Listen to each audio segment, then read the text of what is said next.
Hello viewers, welcome to my another blog. আজকে mainly ব্লগটা হতে চলেছে দিওয়ালি স্পেশাল বাড়িতে লাইট ডেকোরেশন নিয়ে।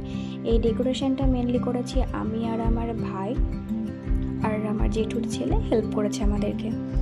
তো এই লাইট ডেকোরেশন করতে আমাদের মোটামুটি সময় লেগেছে অলমোস্ট 3 ঘন্টা মতো। তো এই লাইট ডেকোরেশন করতে করতে আমরা অনেক মজা করেছি।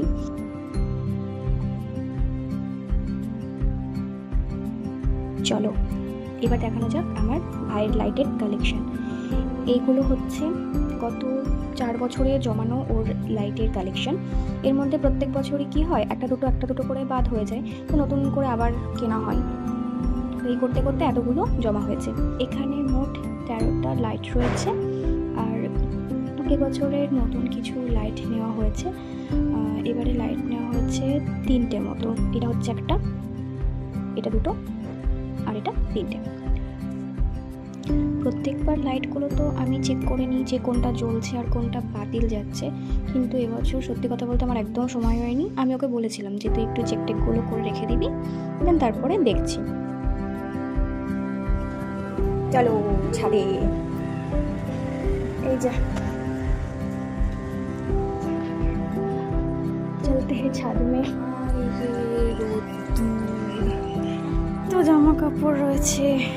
আমরা যখন ছাদে এসেছি তখন বাজে দুপুর 3টে, মানে খাওয়া দাওয়া করে চলে এসেছি। এই যে এই গাছাটা রয়েছে, এই গাছাটাই পুরোটাই আমরা লাইটটা টাঙাবো। আগে ঝুড়িটা রেখে নিই, তারপরে দেখছি।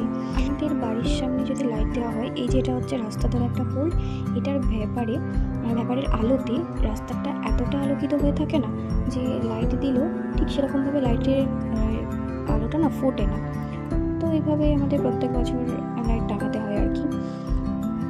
প্রত্যেক বছর হয় কি, আমি বাবা আর ভাই মিলে হচ্ছে লাইটটার ডেকোরেশনটা করি, মানে বাবা করে আমরা দেখি। তো এবার ইচ্ছা হলো যে আমি আর ভাই লাইটের ডেকোরেশন করব। বাবা বললো যে তোরা যতটা পারছিস লাইট ডেকোরেশনটা কর, আমি ইলেকট্রিসিটির কানেকশনটা দিয়ে যাব। তোমার ভাই বলে কি যে না না আমি একাই পারবো।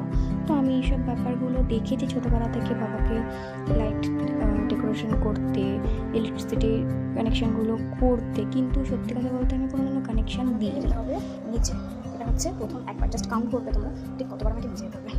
ওকে, যতটা দেখেছি নিজের হাতে তো কখনো করিনি, কিন্তু আমার ভাই কথা তো কখনো হার মানবে না। তখন লাইটের চেনগুলো আমি দিচ্ছিলাম, ও বললো যে নিচে যা।